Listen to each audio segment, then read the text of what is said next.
Are you struggling for consistency in your sim racing? Does your iRating look like a roller coaster? If so, we have good news for you. The way to get more consistent is to first understand what you're doing differently than the professionals. And VRS is the answer. With our competitive subscription, you will have the telemetry, setups, tutorials, and everything else you need to fully analyze your driving. Our data packs and the ability to compare your driving with the best in the world will show you exactly where to adjust your inputs, change your driving line, and shave seconds off of your lap times. And our powerful and precise Direct Force Pro wheelbase and precision pedals are being used by some of the world's best drivers. All these champions agree that VRS hardware is not just the best on the market, it's also priced well below the competition. So if you're looking to upgrade to direct drive and the best pedals in sim racing, VRS is your answer. If you want to get better, get faster, and make it happen sooner rather than later, you owe it to yourself to find out why so many people are switching to VRS. You'll be so glad that you did. Visit www.virtualracingschool.com and learn why the best use VRS.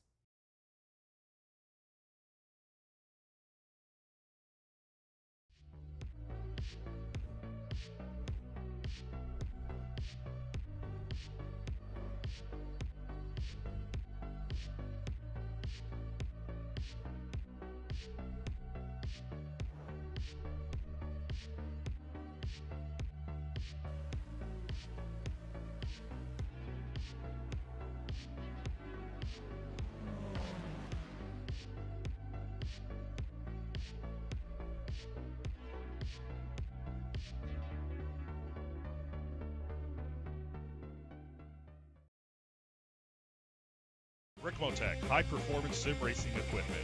There's only one place to go, Ricmotech.com.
Alright, I'm finally connected to the UK server, John.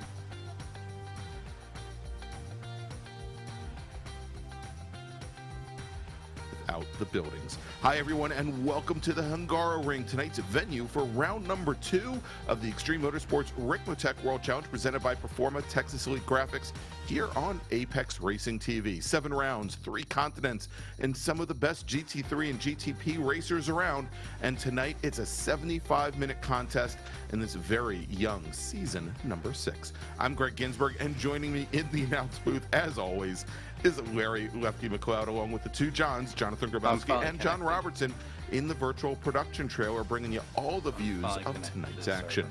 So, Larry, for the second round in a row, we return to a season 4 favorite, and it's bound to be, shall we say, a bit more confining than the high banks at Daytona were 2 weeks ago. It is definitely a tight and twisty place here in Hungary, and I think it's going to make for some interesting multi-class racing, as not quite as wide open as perhaps Daytona was a few weeks ago. It's going to be a bit of a change of culture for a lot of these guys. Hopefully they got their practice in. But I'm hearing rumors that it might be somebody's birthday today. I don't know, perhaps a commentator. We'll get to that later. But it's going to be an interesting night anyway. If I don't forget, yeah. You are getting old. Happy birthday. Yeah, I know. Thank you. But as we've got drivers on track right now, Larry, and they are just actually wrapping up, I think, the practice session. They'll be going out for qualifying here in just a few moments. Let's do this. Let's turn things over, as we do each and every week in our different Ricmotech series, to Kevin Ford. He's going to give us the track guide for tonight's venue, the Hungaroring. Again, the Monaco without the buildings. Take it away, Kevin. Welcome, everyone, to the incredible Hungaroring. Located just outside of Budapest, we are in Hungary today to bring you your track guide around this 14-turn, 2.7-mile road course. It is a gem to drive this place. Let's get moving here as we notice our grandstands to the left. As we come across the stripe, our pit area to the right, as we head down this very fast, long straightaway here, over the crest of the hill and down into a downhill braking zone into turn one. This is a difficult corner here, especially at the start of races, trying to get 3-4 cars wide through that corner. Up out of one, we'll hit 1A here. This is just a slight right. This will bring us down to turn two. Heavy on the brakes here. This is a tight 180 wrapping corner here as well. Come out of two, track out right, come back left to set up for three, which is a pretty fast entry, and then up the hill towards turn four. This corner here is a little blind on entry. You got to set up for it before you can even see the apex, really, and let that car just roll center. We'll come back up here to the right into turn five. Another big 180 wrapping corner. Out of five, we'll come over another hill crest, and then down into turn six, the 6 and 7 chicane. Out of seven, we'll set up a wide entry into this very fast turn 8. Back left for turn 9. Back to throttle, come up through here with a track out for turn 10. Very fast entry here. Then we'll set up our entry into 11. Out of 11, we're going to head down the hill here into another downhill brake zone. This will be turn 12. This will take us into the final sector here. Bit of a wrapping back and forth section. Out of 12, we'll come up here and hit 13. This is another tight 180 here at the end of the lap. You'll notice the pit entry here to our right. We'll track back left to set up for our final turn here, turn 14. That track out, back to throttle, race right up off that exit. Cross the stripe, there you go. There is your track guide for the incredible Hungaroring.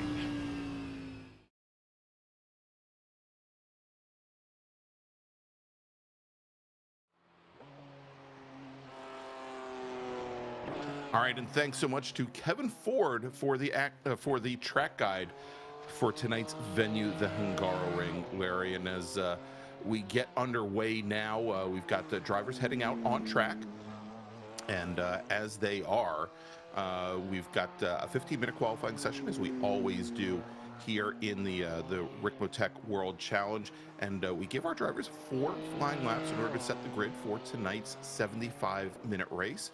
Hopefully you'll correct me if I'm wrong, but I believe we're watching right now Jeff Jacobs. Actually, we've just switched now to Dre Divock. They're in the number, I believe the number 12 Porsche. Here as our drivers are out on course, and these drivers, they're going to have essentially the track all to themselves here on track, Larry. They won't have the benefit of a draft, not that it's all that heavy here at the Hungaroring with some of these very short straights, of course, but they'll essentially have the track all to themselves. They won't have to worry about traffic either in some of the tight confines here, as again they have 4 laps in order to set a flying lap. Yeah, we will definitely see a lot of this tight and twistiness, and I think within a class, it's not terrible. I've run some races here. It's a wide enough track. You could have some pretty good battles. A lot of passes will happen either at the end of the front straight or perhaps even going into turn 2.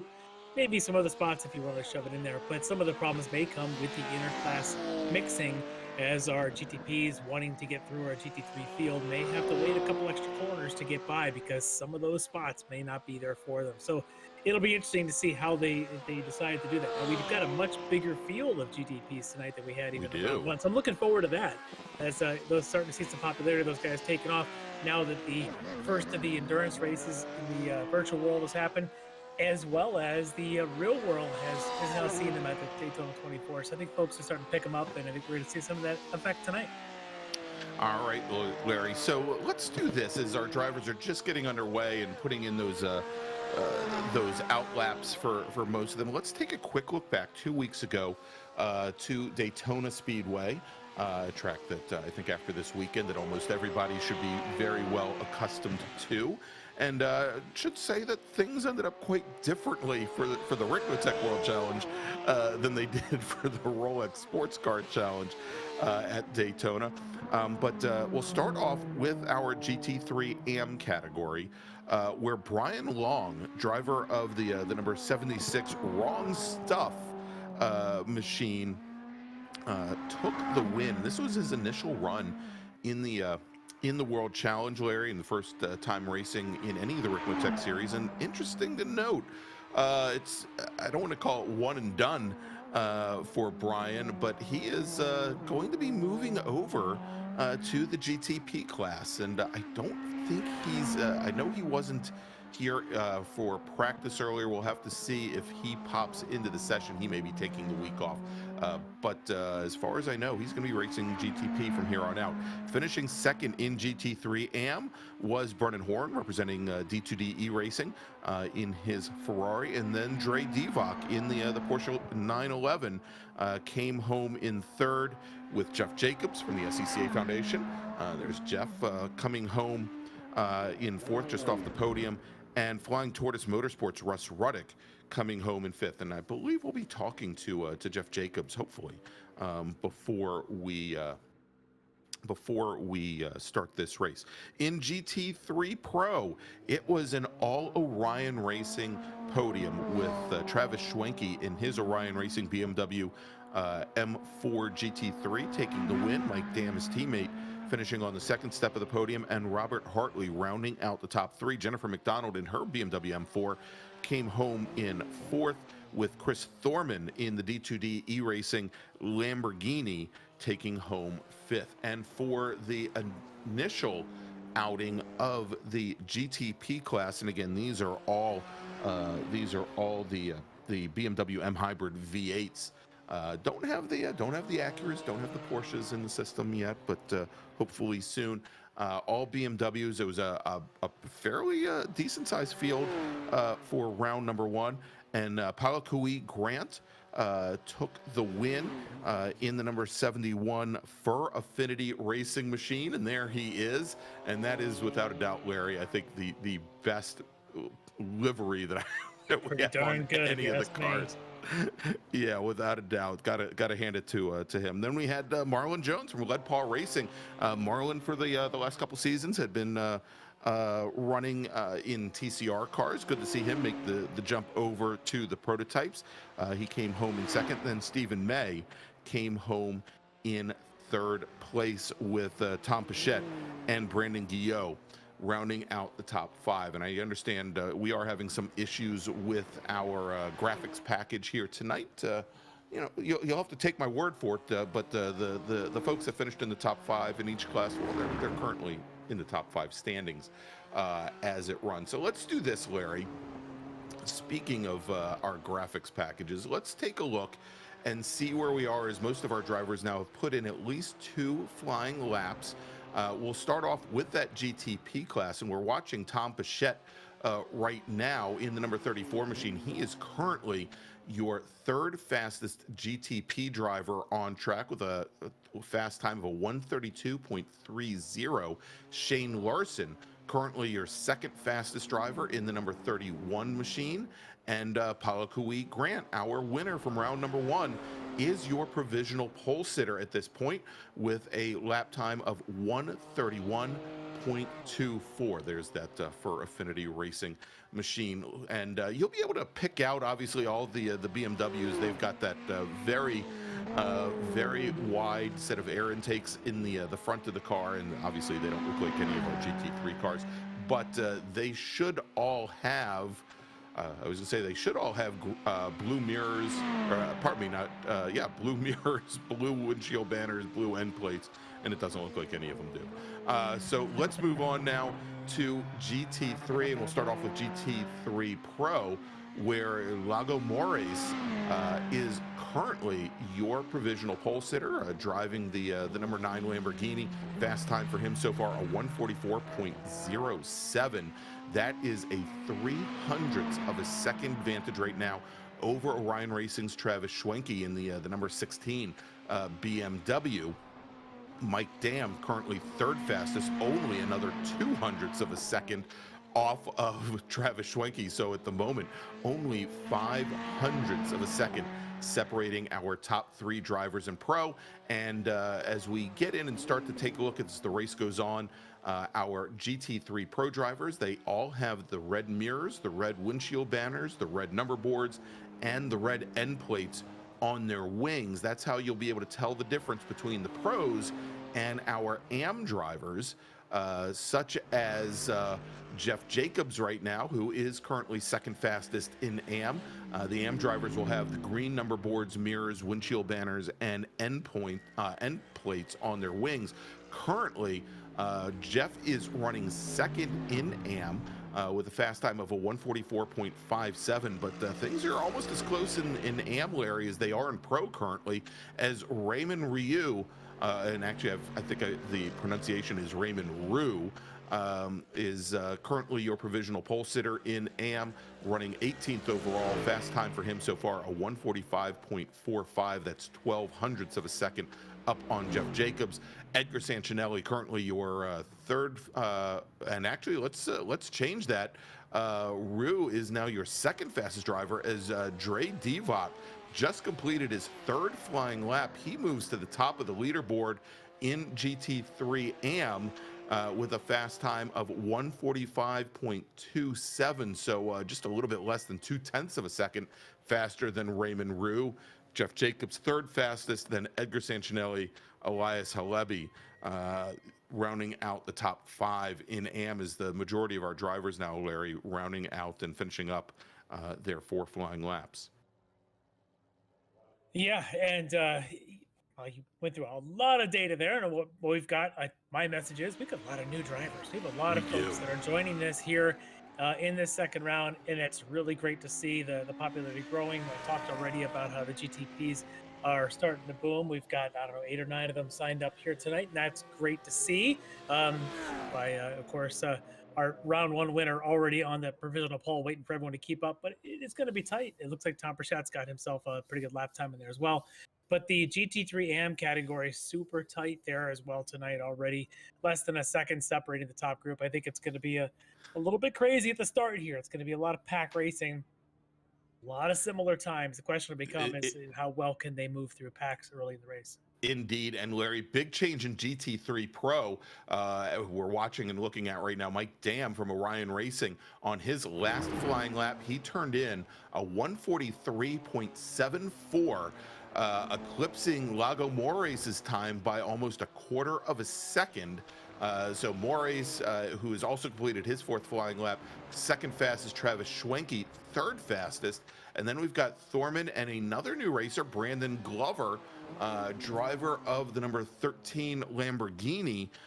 Glover currently 5th fastest, and we're on board right now. Jennifer McDonald on her final flying lap in the number 99 BTL Motorsports machine. She's looking to improve upon certainly a 144.60. She's currently 1/100th of a second off of Baron Glover's time as she comes onto the front straight. And let's see if she can improve and pick up an extra 100th of a second.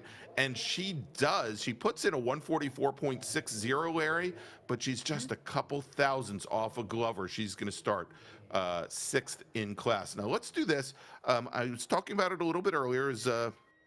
hyping it a little bit earlier, we've got Jeff Jacobs, driver of the number 38 GT3M Mercedes AMG GT3. He's one of our league admins, and of course, doing very well. He finished fourth in class at Daytona last week. Let's talk to him. All right, Jeff Jacobs has joined us. Jeff, how we doing? Big popular night tonight. It's going to be busy, but how's it been behind the scenes as one of the admins here for the league? Oh, hey, it's been terrific. We've had several new folks join in. I'm sure you all have a chance to kind of review them as you go through the field a little bit later, but really great to see a big bump up in the GTP cars that are out here tonight, and then a really strong GT3 field. And that's interesting, I think, because this is not an easy track. I'll tell you what, it's unforgiving on the 1Xs with those track boundaries. Mm-hmm. And I'm really struggling to find grip out there, especially front end grip. You want the car to turn. If you try to change the settings to make it turn, well, then you can't put down any power. So going to be quite the challenge for the drivers tonight. Yeah, and a driver, I'll call you out of this one. As somebody who's famous for having a bit of a wide car, is it and being difficult to pass, is this a place that helps you, or is this a place that you're still gonna, to try and learn to keep up with the rest of the field is still important, or are you gonna rely on maybe the width of your car to help you out? Well, I think you really get rewarded out here with a super smooth lap. If you start getting abrupt with those inputs or stabby on the brakes, stabby on the throttle, people are going to be able to get right around you. So to me, a lot of it's going to come down to who can not panic even under pressure and just keep those smooth, inputs going. And then the folks who maybe get a little aggressive, I think they may have trouble passing, right? Because the car isn't going to track on the line that they want. Yeah, and you mentioned also about the off tracks, those pesky 1Xs happening out here, and in a 75-minute race, I have trouble keeping less than 6 or 8 of these things in a 20-minute public race, let alone an hour and 15 minutes. Is that going to be a factor? Have you guys seen a lot in practice of people struggling to keep this thing in for long stretches and keeping off the curbs and off the exits? They are. I think folks are going to really have to keep an eye on those incidents. They can go up to 25. And it only cost them 1 championship point. Beyond that, though, Ryan's going to be calling them for a little visit there as a pass-through on the pits. And so drivers are going to have to keep an eye on that. And tire wear. I'll tell you, I'm hearing during practice, tire wear is definitely a factor, much more so than at Daytona 2 weeks ago. Wow, yeah, that's definitely a factor that we hadn't seen in past seasons. A lot of folks trying to make it all the way through on one set. We'll see if that's the strategy tonight. But we're about to go to grid. So, Jeff, good luck tonight, and maybe we'll get a chance to talk to you in about an hour and 15. Hey, sounds good. Thanks so much. All right, there you go. Jeff Jacobs with the SCCA Foundation Mercedes AMG GT3. And Larry, indeed, we've got our starting grid here, and drivers are lining up on track. Let's take a look at the starters. On pole tonight from Fur Affinity Racing with a qualifying time of 1:31.202. It's Palakui Grant. He's coming in tonight with 1 win already this season. Tom Pichette will start on the outside of the front row. Marcel Leclerc will start off on the inside of row number 2, and third with Shane Larson starting in 4th. Then we've got Austin Knight and Brandon Guillot, 5th and 6th. They'll make up row number 3, and then Stephen May and Marlon Jones will round out our 8-car prototype car field.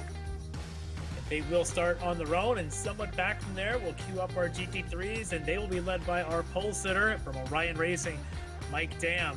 He'll be on the inside of that first row. Right on his outside, he was competitive in Daytona a couple weeks ago, Iago Moraes from the Iago Racing entry. On the second row, GT3s, on the inside is going to be Travis Schwenke. I believe he's a round 1 winner there for Orion Racing. He'll be lined up alongside the highest qualifying the D2D racing entries. Chris Thorman also had a pretty good race at Daytona a couple of weeks back. On the third row of our GT3, still in the pros, we got Baron Glover on the inside from Florida, and on the outside, Jennifer McDonald from BTL Motorsports. On the fourth row, you've got from Axiom Motorsports, Andrew Parente, lined up alongside another D2D racing driver, David Payton. Then on the inside, you've got from ZP Motorsports, young Dean Dibdahl, lined up alongside the highest qualifying GT3 AM driver, Dre Debach, with the wrong stuff. On the next row back, we've got Mr. Rio from Corby Racing alongside Jeff Jacobs, of course, from SDK Foundation.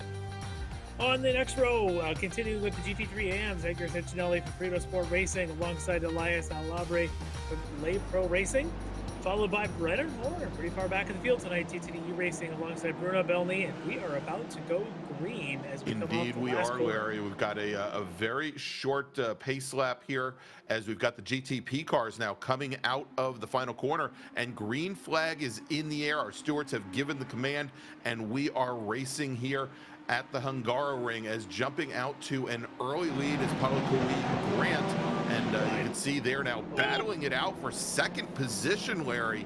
Wow, what a move there as we had Shane Larson and Marcel Leclerc side by side. Larson gets the better of Leclerc, and that red number 17 is going to drop into third with Pichette and May very close behind as we now take a look at the start for our GT3 cars, and jumping out to a very early and quick start there.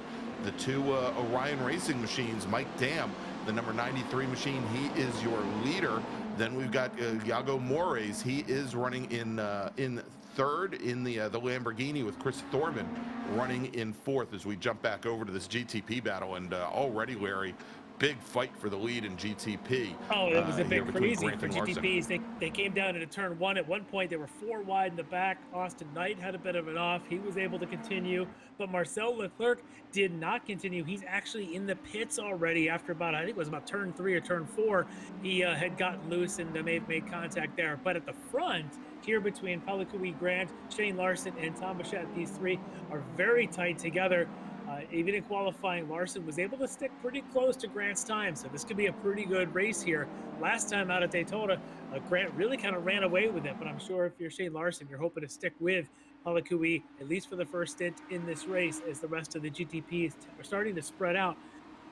But as we go to the GT3s, as it's, Travis Schwenke, round 1 winner, was able to get past Iago Mores on the start, but they are in pretty much straight line there in GT3 so far. Yeah, indeed, Larry. And as we were listening to that interview that you had with Jeff Jacobs, all the things that we thought we might see at Daytona, like, for example, the extreme tire degradation after a single stint, just did not play out. Here, the very tight confines that you have at the Hungaroring, it might definitely be the case here as we watch this battle for the lead between the two Orion Racing teammates, Mike Dam and the round 1 winner, Travis Schwenke, going down into turn number 1 here, and just a little bit further back from there, Iago Mores, Chris Thorman, and then we're on board, and then we've got Dean Dibdahl. Dibdahl driving the BMW, and you can see him trying to take a poke to the inside as well there on Baron Glover in the Lamborghini just ahead. Yeah, Dibdahl was able to get ahead of Glover as they went into 1. Dibdahl's now moved up 5 positions. I think one of those was Leclerc from the GTPs getting out of his way, but still 4 straight up passes on the first lap for Dibdahl. Great start for him and his cat. Nice little profile picture there. But also worth a couple of down the order. We got a couple of folks that are on the move. We didn't even get to them through the introductions. And again, we got Jose Cabrera already up 6 positions. Wow. Back there in that number 18. Another one on the move. You've got Bruno Belny moving up a couple of spots. Leonardo Dragata, he's moving up a couple of spots. So you've got some folks on the move at this difficult to pass track. And there's a good shot there of the 118 Jose Cabrera and Leonardo. That's 118, 119. I think it's Lucas Dragata and Leonardo Dragata. Leonardo Dragata, yeah, the two Dragatas. I suspect they are related with the similar liveries on those cars. That may very well be, and of course, yes, with almost the identical liveries there, and of course, find it quite odd that they're not driving I don't know, something Italian. And look at this now here as we've got the replay of the start in GTP. There's that 4 wide. Yeah, and there you go. That's Knight on the inside, able to recover and keep going. And that red car going by, I believe, was Leclerc, and he's going to be the one, I think, that spins in a couple of corners down the road here. Yeah, as we'll follow this replay for a couple extra corners here behind the trees, and I think this, Larry, is where he gets the curbs and go around. Yeah, exactly. and a hard impact with the wall. Yeah, early exit's tough. You got to get heat in the tires before you really start going at it with all these cars. And unfortunately for Clark, he's in the pits on the repairs. Not sure he's going to be able to continue tonight. But this battles are continuing all over this massive GT3 field tonight. As we're on board here, this should be Dre Divock on the heels of Edgar Santinelli. Yeah, and this is for the battle for the lead in GT3 AM currently, Larry, as the Flying Tortoise racer Santinelli is taken to the lead in class with Divock running in second. Divock having been your pole sitter in the class. Jose Cabrera, who, as we mentioned, made up 7 positions on the start, sitting a little bit further back from that trio in third. But as we jump ahead now to just ahead of that battle. Great fight going on right now. There's Glover in the white number 13 machine, currently running 7th in pro. He's got David Payton in the D2D Lamborghini directly behind. Payton had a good start. Payton had started 16th overall. He's now up to 14th. He's made up 2 positions. And Andrew Parente sitting right back behind him, also in one of the Lamborghini Huracans as they come onto the front straight to complete lap number 3. And we'll see if there's any bit of draft effect here between the 3 of them. You can see it's just not a high enough speed to really be a problem for them.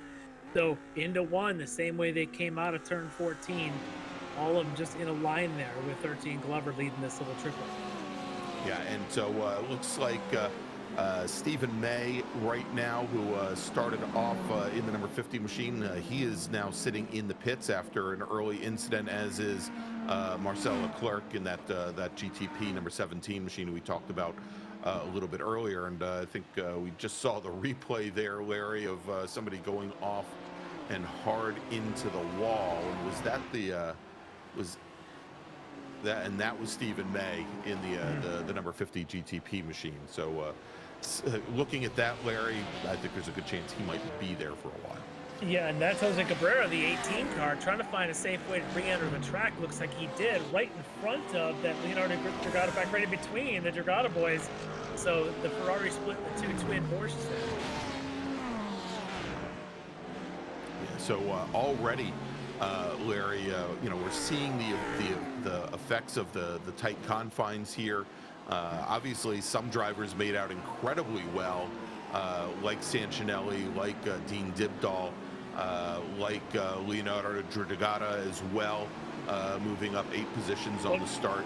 Cabrera, being able to just take advantage of the cold tires. Moving up until that spin, he had been one of the big movers out there. Yeah. Now he's dropped it back a bunch of spots. That's not going to really be good for him. But look at this train starting to form here at the front, as you've got the 60 of Thorman being chased by Dibdahl. So great run there for Dibdahl. Now up, I believe it's 7 positions or 8 positions now. 8 positions now. Actually, now to 6 positions.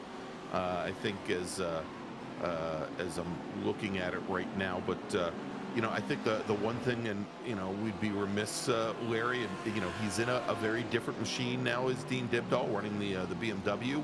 As opposed to the Porsche 911 that he ran last season, but certainly, I think we have to mention it. Tire management is going to be a big thing for Dean Dibdahl this season. I think, especially as Jeff Jacobs alluded to, that in practice this week, the drivers weren't seeing the tire wear that they expected over the 75 minutes. And we know that his main crew chief and cheerleader back home always talks about Dean destroying tires. So we'll see if Dean's learned a few lessons. Keep his tires intact. I personally like the BMW. I've driven the Porsche. It tends to have odd tire wear. It tends to develop maybe even a push because the front wears, or sometimes the rear. You just don't ever seem to get together. Oh, that's your lead right there. Leader Grant. Well, now your former leader, Larry. He probably gets to serve a bit of time penalty as well for cutting through there. That's right. So Paulo Kui Grant taking to the dirt, and your new leader, there he is, Shane Larson in the number 31 machine. Move Tom Pichette now up into 2nd position. As you can see, they're already starting to make their way through some of the GT3 traffic here. And, it's funny, well, not funny, Larry, but in practice this week, there was about a 5-second per lap delta between the GTP racers and the GT3 drivers, and I didn't necessarily expect to see by lap number 6 these drivers are now starting lap number 7 to see the GTP cars start to make their way through so much of the GT3 field. Yeah, one of the factors of that is, of course, the split start, where the GTPs are essentially at the end of the front straight before the GT3s are even coming through those last 2 corners. So you start with a big gap, you throw in that 5 or 6 or 7 seconds per lap delta. Actually, it's more like about 9 or 10 right now. Yeah. And yeah, they add up there pretty quick, which puts the pressure on some of the front runners and GTPs, because they're trying to get out of a fight there. They're trying to get through the pack, and I think that may have been what happened to probably Corby Grant, our leader, as he was struggling to get through the field there. Luckily for him, he only lost a couple seconds. He's just about 2 seconds down, but there's a lot of traffic now forming between Larson, Pichette, and Grant, those front 3, as we currently ride on board with Dibdall, still fighting with Chris Thorman. This is the 5th overall in the GT3 Pro ranks, with Mike Dam now starting to pull a bit of a daylight on Schwenke, Moraes, and Thorman and Dibdall, though, at a pretty good little lock battle. There should be Yeah, and so a little bit of a separation now between Dam and Schwenke. Moraes about 2.5 seconds back there in the Lamborghini. Thorman a little bit further back from there. Great little battle here going on. We've got the Lamborghini of Belny all over the back of Ray Rue.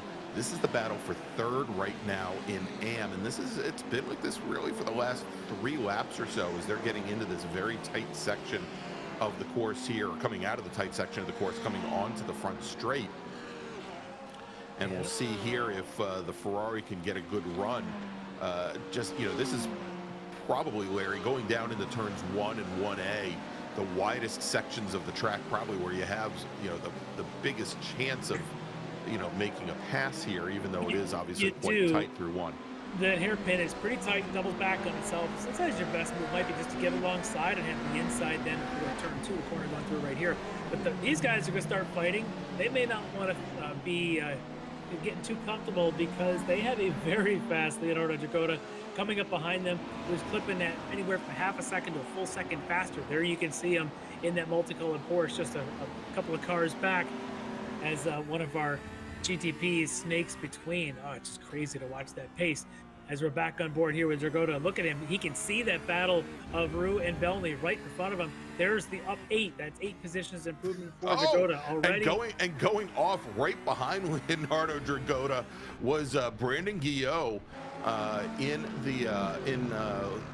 which number was it? In the number 66 machine, and you can see him trying to get that car back underway, and it looks like he's got some damage there. It might be game over for him. Again, he was right behind the car that we were on board with, Larry, and saw it in the rear view mirror as he was coming up. Just looked like he lost it coming out of one of the corners.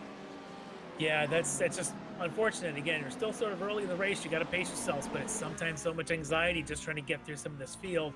As we're back on board here with Dragota, and again, look at, he's already closed up the start of this lap. He's about 5 car lengths back.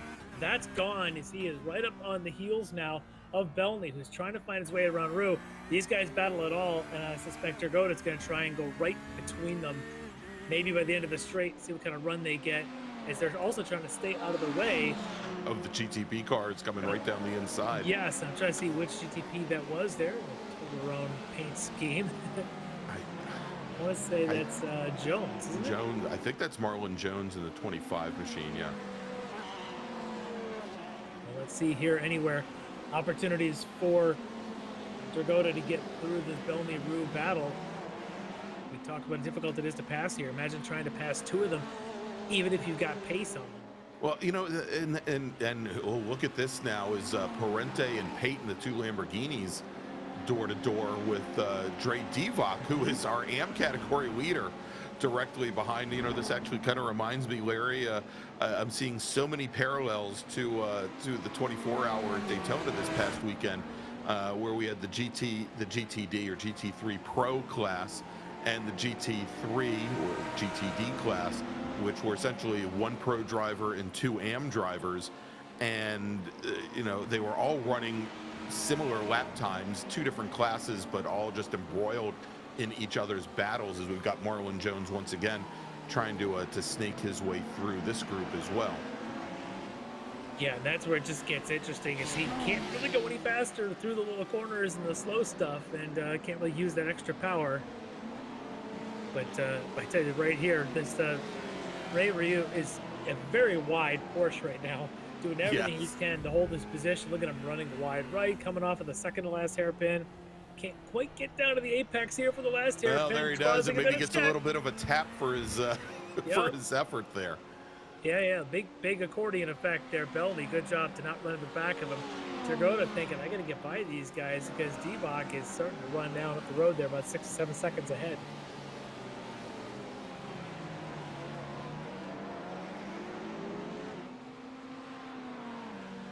This might be a bit of an over-under move here. Not quite. Oh, yeah, not a whole lot of double had to move moves back there. over driver's right to set up for the hairpin here. Yeah. And just kind of ran out, and this is just, I think, the common theme here, Larry, is you just, it looks like you have a move, you have a pass set up, and then you just run out of ground to do it. Yeah, well, Rue is moving a lot there between turn 1 and 2 as well. You can tell he's doing a little bit of mirror driving, probably doesn't need to be doing that. This is Pichette just ahead of our pole sitter, probably could be Grant. Grant able to recover, but Pichette now his next obstacle. Larson doing a great job, just reset fastest lap of the race there at 31.5. So he's doing all he can to try and run off. We know he's got pace. He was just a couple tenths off of Grant's time in qualifying. So Grant knows he can't let this gap grow too big, or he's going to lose Larson up the road. No, indeed, yeah. Larson definitely making the best of a great opportunity here, and I think he also, as we're watching this pair, they've got a little bit of a buffer now before they come up on some more of the GT3 traffic, which is probably helping Larson out a bit there. Matter of fact, you can see Larson just up the road here going through this bend, and you know, we'll see what happens when things get congested again, and whether that brings Larson back to the rest of the field. I just watch these cars dance through here and thinking about Jeff Jacobs talking about those 1Xs, those little off tracks, those, you know, just a little off of the boundary lines around this place. And I'm looking at these kind of corners that happens. You go too wide left, you can pick one up there. Don't know if that was too far there for Grant. Through this section, it's not bad, but if you run wide left here, you can pick one up. Those guys look good there. But again, happening later. Now look at this, 3 wide. 3 wide. As this is the Dragoda trying to get both of them here into turn 2. He may have at least a line of the 77 of Belny, but Belny's got the inside. Dragoda's going to try and hold, can't do it. Back to the same order they were before. Yeah, right back to where they were before. And you know, Larry, as we were talking about, you know, the 1Xs here, you know, we do have some limits, and I believe it is a 20-point limit here before drivers start incurring penalties, and we already have some drivers that have taken a number of off tracks. Of course, we know about Grant, who had that one spin. I'm showing, and these are not necessarily 100% accurate, but I already see Grant at over 10, Pichette at 10, Lago Mores, who's currently running 3rd in GT3 Pro, at over 10, Dean Dibdahl over 10 as well. So I mean, there are a number of drivers. Another one, Brennan Horn, in the number 45 machine, in currently running 7th in AM, also with a good deal over 10. So you know, it's still early days. We're 20 minutes into 75. That is a lot of minutes. Looking at the rules now, it is I believe, if this is right, 20 incidents, no penalty. 21 to 25, you lose 1 championship point. Beyond 25, or your 26th incident, you then get a drive-through every 5. So when you hit your 26th, you get a drive-through. When you hit your 30th, you get a drive-through. Or I guess 31st, all the way up and up and up. So we might see, as we get into the 50, 60th minute of this race, some drivers doing drive-throughs potentially for those types of penalties. And here you go, Alakubi Grant has made his way around Tom Pichette for 2nd place. And there's a swap of position. Right in time for a little bit more traffic, as he's got that number 7 of Elias Alabi in front of him. And there they go on by into turn 2. Yeah, and Larry, you know, as we watched that sequence, as they were dicing around GT3 traffic coming out of the final corner, coming out of that that sweeping turn 14 onto the front straight and splitting some of that GT3 traffic. Great battle there as, again, Grant, who is our pole sitter, finally works his way back up into second, but still almost a second and a half, actually about 2.5 seconds separating him from the lead currently as we jump back now and I hesitate to call it the battle for the lead in GT3 Pro. We've got the two Orion teammates, Mike Dam and our round 1 winner, Travis Schwenke. They've now opened up almost a 4-second advantage now over Lago Mores in the Lamborghini. And Dean Dibdahl has now made up a couple more positions. He's now sitting up in 4th position. Yeah, Dibdahl has done a great job to continue to move up. Was able to get around. I think it was Thorman that was running up there earlier in that 4th spot. Thorman must have had an issue that we didn't quite catch. He's back down a couple seconds further back, but for Dibdahl, a great move here. Now we're back to this battle, and again, for a moment there, Belny had been passed by Dragona.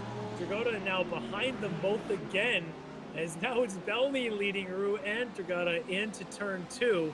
This is just getting crazy here between this threesome. Yeah, this is a wonderful battle here, and you know, a little bit earlier we were watching as we had Dre Divock, who was our leader in AM, had come up on some of the back of our pro traffic. Divock has now gotten around Baron Glover, so he's got a little bit more of a runway now between he and this battle for second in AM. And as you can see there, if you take a look at our timing tower on the left-hand side, though, it is almost 9 seconds separating Divock from Sanchinelli, who's currently running second, and then this battle between Belny, Rue, and Dragona. Well, Belny just struggled through that tight bit of chicane there at 6 and 7.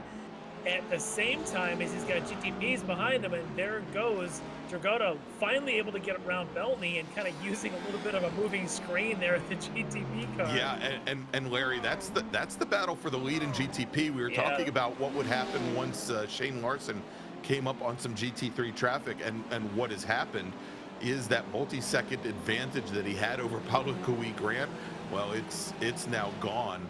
As he's so good through traffic. We saw him do it to Bichette. Now he's doing it to Larson. He's so smooth. He picks his spots really well. So these other guys have got to pick up on that key. They've got raw speed. We know that Bichette and Bichette and Larson have got great speed. But you got to be slick through the traffic like Grant is doing, because he's able to pick up several seconds doing what he's doing. It's pretty amazing to watch. Yeah, and indeed in that last sequence we saw where Larson got himself hemmed in between the two GT3 drivers and really had nowhere to go.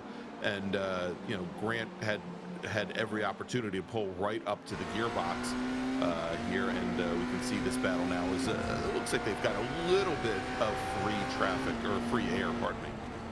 Just for a moment, I'm sure. You're not going to be there already. There's a GT3 car, one of the Ferraris there right in front of them. So, yeah, I think that's, I'm pretty sure that's Edgar Sanchinelli. Yep, this is through the chicane. This is the turn 6-7 chicane. Grant going to maybe try and use some of this as they go through the 8, 9, 10, sort of this SS complex. Good job there for Larson to make his way through. Yeah, and Sanchinelli held that car offline without a GT3 battle there to let those two drivers go. It looks exhausting, these GTP drivers having to hit your line, hold the car, be stable with it, and then be able to dodge back and forth to get around GT3 cars. Just crazy. And the GT3 drivers, we never really talked much about how difficult it is for them to see, if they even can, these GTPs coming behind them. Now in the day and age of virtual racing, you've got your relative screen, your F3 turned on, you at least know there's another class coming to the field at you, assuming you've got 3 cars, because typically you can only see the 3 behind you. That GTP passes 3 and suddenly is on your tail. You might not know it's even there, but you've got to hold your line, be steady, know that's the lead, be respectful as these guys are doing here, but sometimes you just got to keep racing yourself and let them figure it out. Yeah, well, exactly. And, you know, and with some of the very short runs between some of these corners, Larry, you know, you look up going into one turn complex and you may see, you know, another GT3 car back behind you. You may not see any of the GTP drivers. And the next thing you know, it either straightens out a little bit or you come into, you know, the third turn in a complex and there is the GTP battle right behind you. It just, comes up very quickly. And, I guess the advantage with the relative screens that most of these drivers use is that they can tell the difference between GT3 and GTP drivers. So, it's a fairly easy for them to track. It is. So now I'm watching the GT. We got a great long view shot here of, I believe that is Larson making his way through the traffic. I have not driven the new GTP cars. I've done a lot of laps in the LMP2s, which are a little bit slower than these. This thing is twitchy. Yes. I'm just watching that thing move as it's coming off of corners and just constantly twitching back and forth, back and forth. Now I'm putting that in place of, okay, you got a track with, a couple of miles long with 14 corners, and throw on top of it all this twitch to be able to keep the car under you. Amazing skill. And look at the over-under that that Larson just put on Dean Dibdahl coming out of the final corner. It's, having to anticipate, what the cornering behavior is going to be in some of these GT3 cars. So, and this may be somewhat oddball, Larry, as we talk about the twitchiness of the GTP platform, and they, as we talked about the old LMP2 cars in the platform, obviously the long wheelbase helps with stability to some extent, but I'm also wondering if on a track like this, where they are constantly having to pitch between GT3 cars, they're having to hold up and they're not reaching their typical pace because of the GT3 traffic, is perhaps they're not getting the temps and the tires that they would on a track like a Daytona or some other circuits where maybe they have, that they'd be able to corner with a little bit more rate. I'm wondering if perhaps they're not getting the tire cooling because the tires are constantly loaded around here, and you've got to watch your temps and keep those things in check to avoid the overheating. I also think that because this is such a twisty track, there's so many little flicks and 90s and greater than 90 corners that perhaps the cars are set up a little bit on the loose side so they rotate quicker around some of these corners. Whereas a place like Daytona, it's going to be a little loose, but 2/3 of the track is just wide open down the straightaways. I'm wondering if you want a little bit of loose so the car moves under you. It just means you better have some fast hands to catch it. All right, let's take a look here, and now a big change is Bruno Belny has gotten around Edgar Sancinelli for second in AM. So move that Ferrari driver, the red number 77, up, and looks like Sancinelli having to give up, yield some positions as Dragata now gets around in the 118 Porsche now. So move Sancinelli back into 4th position, and he's bringing that car into the pits now on lap number, just completing lap number 15, and I think that might be a little bit early, Larry, in the pit window. I had calculated out somewhere that the pit window for the GT3 cars would be somewhere between laps 18 and 32. So maybe a little bit early for him. Well, if he's able to pull it off, earlier is not always a bad thing, especially if you're in the middle of some traffic right now. You just kind of pick your spot later on and hope the traffic is better later in the race than it is now. So we'll keep our eye on him in the pits as it looks like he has finished his stop and he's underway. Yeah, and so maybe, and I only see 7 incident points for Edgar. If he was in and it was that quick, Mary might have questions as to what that run down the pit lane might have been for. But he did stop in his pit box, so we'll have to perhaps there. But we're back here now looking at this battle. This is the Moraes and Dibdahl battle for 3rd in GT3 Pro. Dibdahl has generally been quicker to get here. Moraes perhaps running a bit of conservative, maybe trying to conserve some tire wear as this race goes on. But Dibdahl, we know, has been quick. He's been able to shake the field, and you can see now just a half a second back from Moraes to 3rd. Yeah, matter of fact, and I missed it, and Russ Ruddock now coming in, and we're starting to see some of the GT3 drivers come in, so my calculations may have been off just a little bit.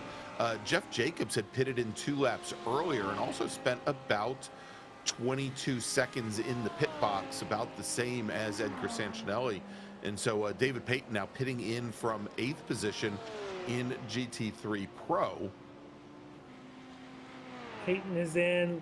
Leonardo Dragota has just pulled into his pit stop. There he is in the Porsche. There he is in the Porsche. So yeah, a lot of folks here taking this early opportunity, maybe just fill it to the rim and head back out. Don't have to worry about it. Just fill it till the tank is loaded, and off you go. But now, yeah, they've got to go about 45 minutes to the end of this race.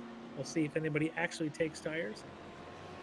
Yeah, as we're now just about 30 minutes in, and as you mentioned, 45 minutes here remaining at the Hungaroring. We're on board right now with Lagomores, currently running third here in GT3 Pro, in that number 9 Lamborghini, and Dean Dibdahl turning up the wick, turning up the pressure now. Only, as you can see there, about 2 car lengths behind. He's definitely putting the pressure on. I almost wondered, though, if Dibdahl might be one of the ones to pull into the pits here as well, knowing that maybe he's thinking he's more confident and be able to drive better pace without a car in front of him. So we'll see what he chooses to do. Yeah, and on the previous lap, very similar lap times for both drivers. Well, it looks like he's decided to forego the pit entrance and stay out on track for at least one more lap.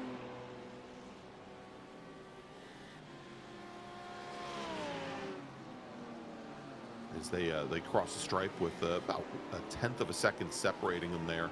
You can see a little bit further back in the distance Jennifer McDonald, who's moved up to 5th in class. She started, I believe 6th in pro, and currently running 5th in class, 10th overall. And she's got about a 4, as you can see there on the timing tower, a little bit less than a 4-second advantage right now over Chris Thorman in the D2D Lamborghini. But here we go, Larson starting to stretch things out a little bit, Larry, on Palakui Grant. I think you said it early on, as Larson has been doing that one time as an exception when Grant was able to get up to his gearbox, has been doing exceptionally well here with the GT3 traffic so far. He definitely has been better this last time through the field. He looks like maybe here has had most of a lap or so of clear traffic, so he's able to just lay down a good one there. His last time by is a 32.3, Grant's a 32.9. The fastest lap of the race is they're in the mid 31s, so still some pace there for them, but 32s are good solid laps without a whole lot of traffic. So we'll see if Grant can maybe take advantage of the next time through the field, but as Larson still able to hold that 4-second lead. But look at this battle now at Dibdahl, really putting the pressure on Moraes as they're coming around the last turn 14 hairpin. Yeah, as Dibdahl closed up a little bit from the previous lap, had been about a 10th separating him, and he's certainly closed that down. A few more drivers taking to the pits. Brennan Horan in the number 45 Lamborghini, in and out. Lucas Dragata in the pit box, and Dragata's been spent quite a bit of time, almost 10 seconds longer than most of the other drivers in his pit box, but he has now continued, and he's going to rejoin 11th in AM. Yeah, both Dragatas are in that mid 32 to 34 second range for their pit stops. Wondering if they took tires on those portions. So we'll see what their performance looks like as this race continues on, if high tire wear is in fact going to be an issue, because as we've seen also, Brennan Horan, Edgar Sancinelli, Russ Ruddick, their stops about 10 seconds quicker, as you say. Yeah. Is that going to make a difference come late in the race with that kind of pace? We'll have to see. This battle, though, I'm still waiting for somebody to flinch and come into a pit stop or make a move. These guys have very different lines. Watching Dibdahl, he's very efficient through the last 2 or 3 corners, but you watch Moraes able to get later in the brakes going through the turn 1 complex, so it seems that maybe an advantage on one end of the track for Dibdahl, big, real wide, probably pick the one exit for Moraes there. But an advantage for Moraes at one end of the track, and at this end, this seems to be where Dibdahl's a little bit quicker through this right-hander, and then the back-to-back 180s. Here at turn 13 and turn 14. You watch Dibdahl, not just speed-wise, but he really is tidy and efficient through here. It closes right up on the back end of Moraes. Yeah, indeed, and you see there through turn 13, through the left-handed hairpin there, the BMW just kind of hunkers down and rides the curbing on the inside and powers out, picks up maybe a half to a full car length.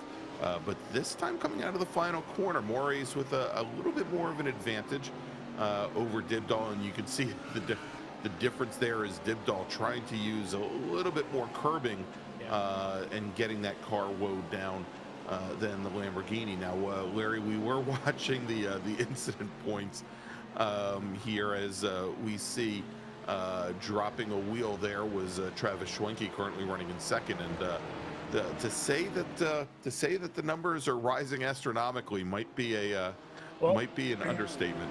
Yeah, it may be possible. We might be seeing even Yago Moraes having get awfully close to a drive-through penalty. Yeah, but look at this battle here. This is Mike Dam, teammate Travis Schwenke right behind him.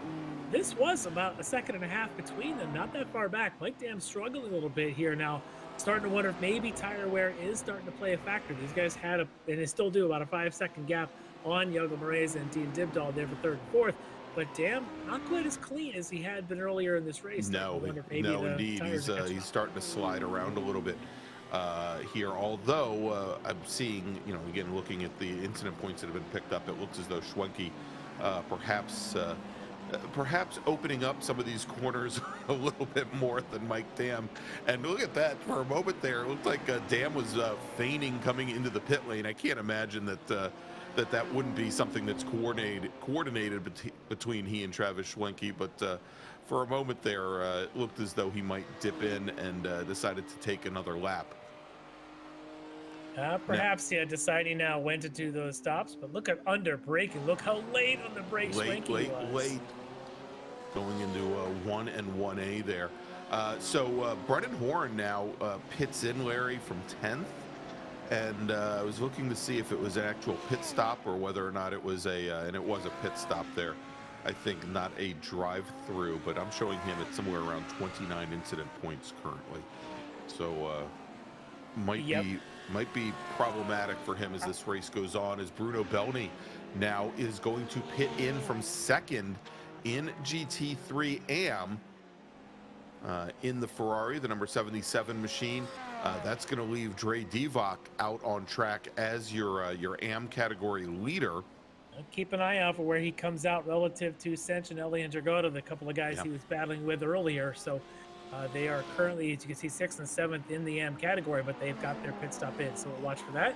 And there, of course, is Larson and Grant. Yeah, and Grant Larry has knocked almost 2.5 seconds off of the advantage that Shane Larson had.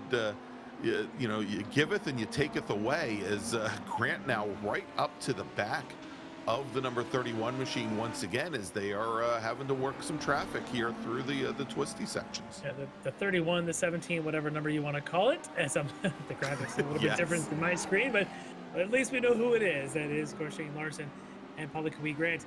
Grant, this is what happened earlier. It was about a 3-second lead, and suddenly Grant's on the heels of Larson. Probably just took 1 or 2 bad catching of a moment of GT3s. Suddenly has put Grant right there on the heels of Larson.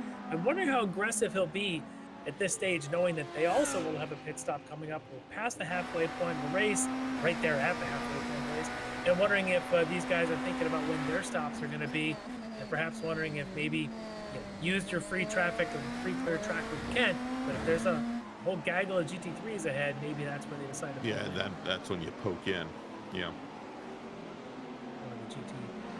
The DGD car is there, the number 60. It should be Thorman.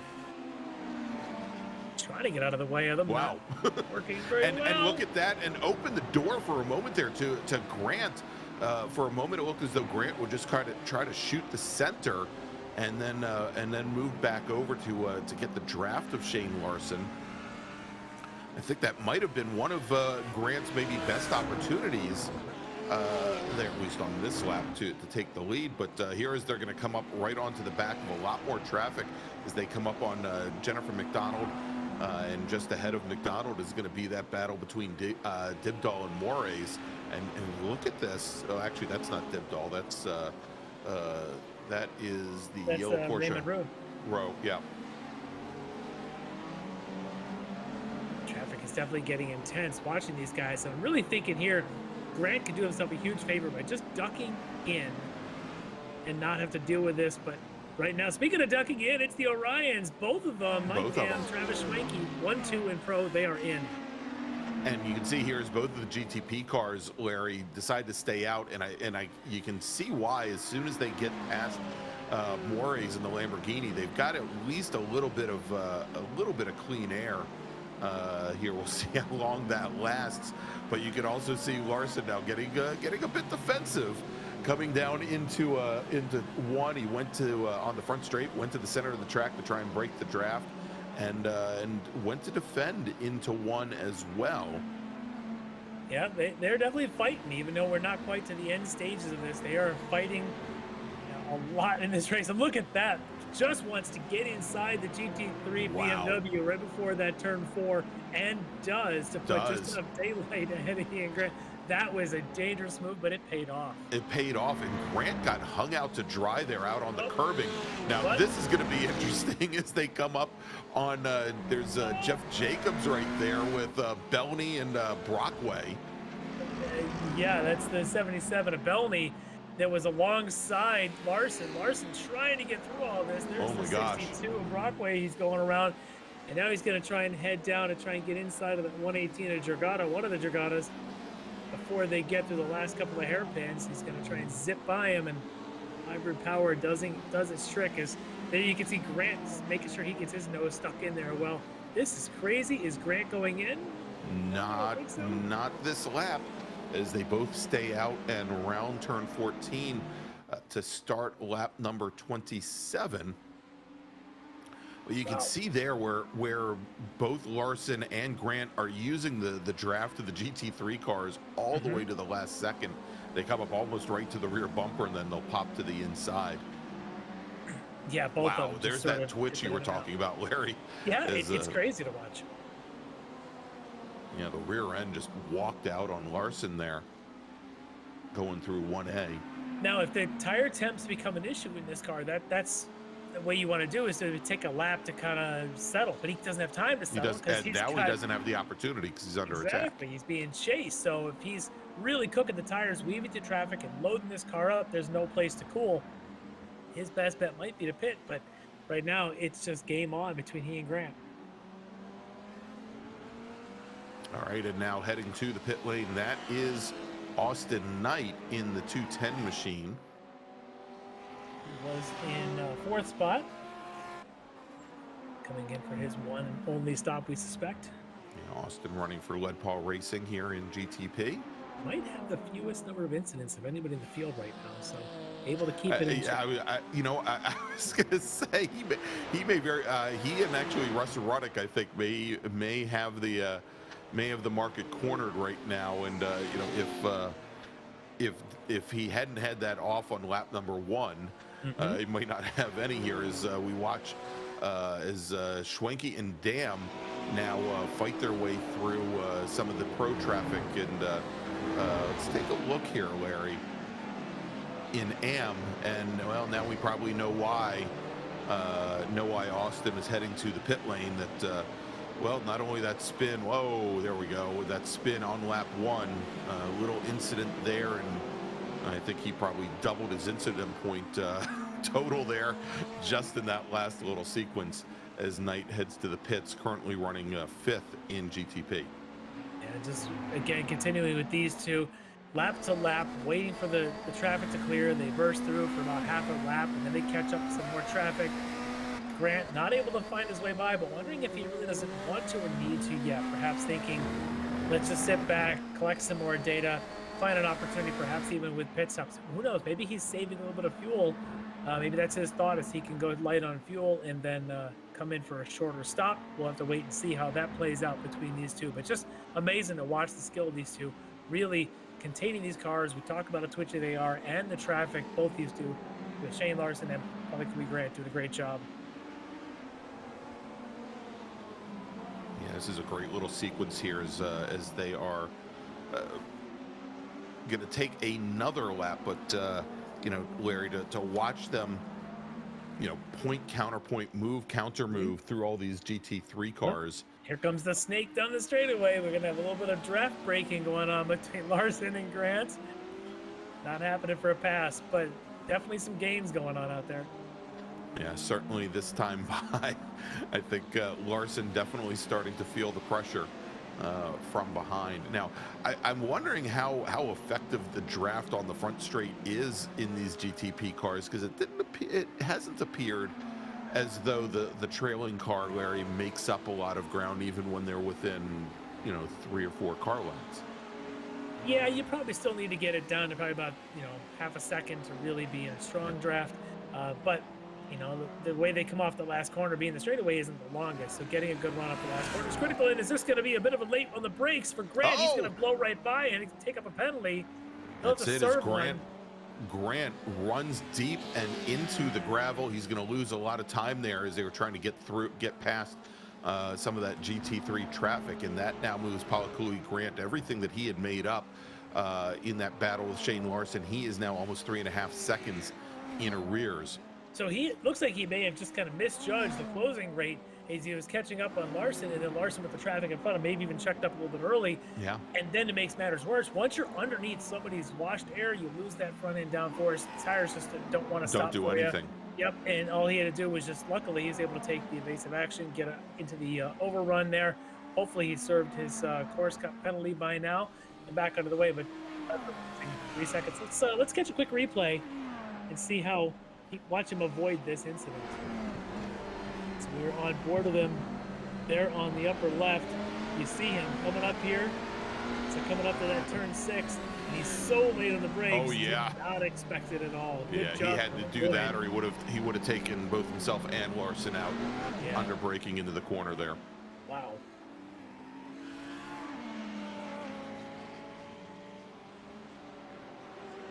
Yeah, I think that was the only thing to do, and the only place he could go, Larry. He couldn't go right. Well, if he'd gone right, he would have taken Larson out as Larson turned in, but he also had that GT3 traffic there. But this battle, Larry, still going on, and neither driver has pitted in yet. Moraes and Dibdall. Moraes in the Gulf liveried Lamborghini, or not quite Gulf liveried Lamborghini, and Dibdall in the Porsche 911 right behind. And this right now is the battle for the lead in GT3 Pro, as of course the two Orion teammates have already pitted in. An opportunity for Dibdall down the inside, and 2 didn't quite make it stick, but almost there with the traffic up ahead. And one of that traffic, that is one of the Dragadas, I believe, in that the Porsche right in front of them. Is that the 118 Leonardo? Oh, and coming into the pit lane now is Palakui Grant, pitting in from second as Shane Larson is going to stay out for another lap. We did have the pit window here. Larry could run all the way up to about lap 33 for the GTP cars. So looks like Larson he's got a little bit of buffer there before he pits in. As we see again, as Dibdall ended up having to didn't have to give the position back, but gave the position back to Moraes as they were working through traffic there, and Dragada's not making it any easier for him. But if you look here and going deep into the corner, Larry, I was just going to say Jennifer McDonald, as Moraes and Dibdall were battling. She's made up about 1.5 seconds, and she's right there now in this battle. Again, we'll see what happens with Dam and Schwenke, who are currently running 5th and 6th after taking their pit stops. But this is right now a 3-car battle for what could be the last step on the podium. She was several seconds behind them earlier, so she's been on a great pace the last couple laps, and I think this battling going on between Moraes and Dibdall has slowed them back into her. So now all 3 of them are together. Like you said, this is the lead. Yes, we've got pit stops kind of alternating around, but this is the lead in GT3 Pro. Moraes, Dibdall, McDonald, 1, 2, 3. They are fighting. And Larry, let's do this, as I've completely lost track of time. As looks like Tom Fichette now coming in for his pit stop. Let's do this. We're a little bit past 10 minutes past the hour. Let's take a quick break and thank some of our sponsors. And when we come back, we'll bring you action all the way to the checkered flag here from the Hungaroring, where you are watching the Extreme Motorsports Ricmotech World Challenge, presented by Performance Texas Elite Graphics, and we'll be right back.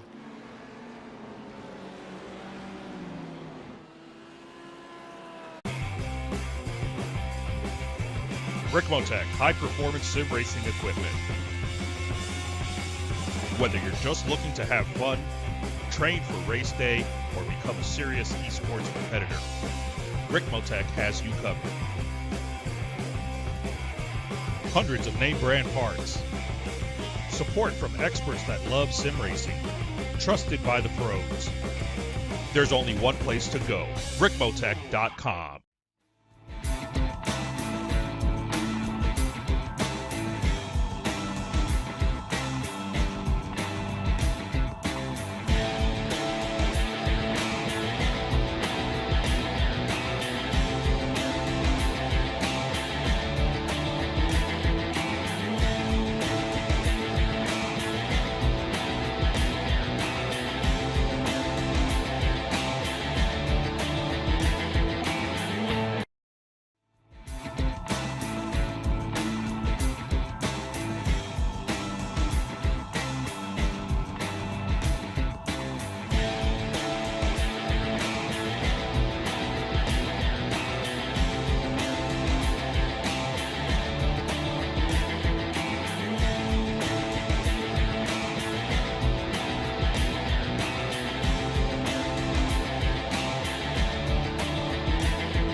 Ricmotech high-performance sim racing equipment. There's only one place to go, Ricmotech.com. The search is over. The most comprehensive league scoring solution is here, with the ability for multi-level championships, custom incident tracking. Along with Larry Lefty McLeod, and Larry is a great time to throw it to break, as we did. A couple other pits came in. This guy right here, that's Shane Larson, was in the lead. We thought he was going to be good and clear. He did a stop and then spun just after coming out. So now he's relinquished the lead to Public Grant there. You can see him on the screen. And now we've got an incident review going on between 38, that should be Jacobs, and 77 of Bruno Belny. And then you had the leader, GT3 AM, Dre Divock, come in for his stop. All that action, and now we are back to live action here. That's right, and that I think catches us all up is we see Dean Dibdahl coming out of the pit lane. He had a great little battle going on with Jennifer McDonald as we went to break. So McDonald now sitting in second in pro behind Moraes, and neither of those drivers have come into the pit lane as of yet. But looming in the background there, Larry, are the two Orion Racing teammates, Mike Dam and Travis Schwenke. They are currently about 25 seconds off of Jennifer McDonald, I think. So, you know, again, we'll see as you know, McDonald and Moraes have been running down the fuel, how long they'll take. Yeah, so I think we've got a replay queued up of Shane Larson, former leader in GTP. There it is, top of the screen. See him. This should pretty much be in his outlap. Loses that back end, just going around. I think that might be down in turn 3. And there you can see as Grant drives by to take the lead, and still with some issues with grip as he got that car back underway. As we now have both Moraes and McDonald pitting in from first and second in GT3 Pro, 5th and 6th respectively. And we're watching now is Mike Dam rounding the final corner onto the front straight. He should retake the lead when they cross the stripe here.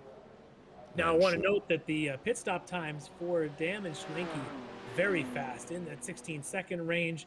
Jennifer McDonald's stopper here also about a 16-second. Great stop for her. You can see her. She's out of there before Yago Moraes, who is now underway, but not for another 6 seconds behind her. So great job for Jennifer McDonald, who might be able to hang on to third spot here. I think she's going to slip in front of Dean Dibdahl and stay in front of Yago Moraes. So yes, it's Dam, Schwenke, McDonald, your top 3 now in GT3 Pro. That's indeed is Dibdahl's pit stop time about 2 seconds slower than Jennifer McDonald's, and that is showing on track as McDonald now with about 3 seconds over Dibdahl currently, and Dibdahl once again in that same battle with Moraes. You've seen this before. Yeah, exactly. All right, Larry, I'm getting where we had fairly interesting happening here on track. This is Belny in the Ferrari, getting into that with that should be Jeff Jacobs now. Jacobs, it looked like. Review. Yeah, and that was somewhat odd, Larry. We had the lead car in that whole pack with a very, it looked like got a little loose coming out of the corner, which caused the other cars to check up. But I don't know what happened there with Jacobs and Belny. It just well, for a moment there, it looked like Belny was coming up onto them, and then as he kind of locked up, maybe caught them quicker than he expected, and then they tapped once, and then they kind of did that little ricochet tap, and the car slides, you re-catch it.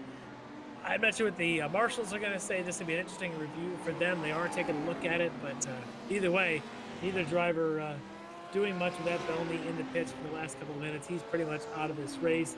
And for Jacobs, he's continuing, but he's definitely lost some time from that. Yeah, and I would assume that he's probably picked up a little bit of damage here as we watch still this battle between Maurice and Dibdall. This prior, a little bit earlier, this would have been the battle for the last step on the podium. Currently, the battle for 4th in class as Jennifer McDonald now almost 5 seconds clear.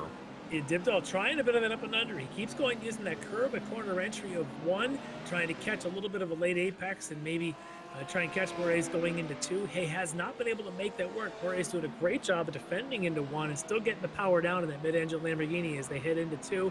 And here we are again, nose to tail at this end of the track. But Dibdall's been quick, but never enough to stick his nose in anywhere. He may have to force something as we get into the last 20 minutes of this race.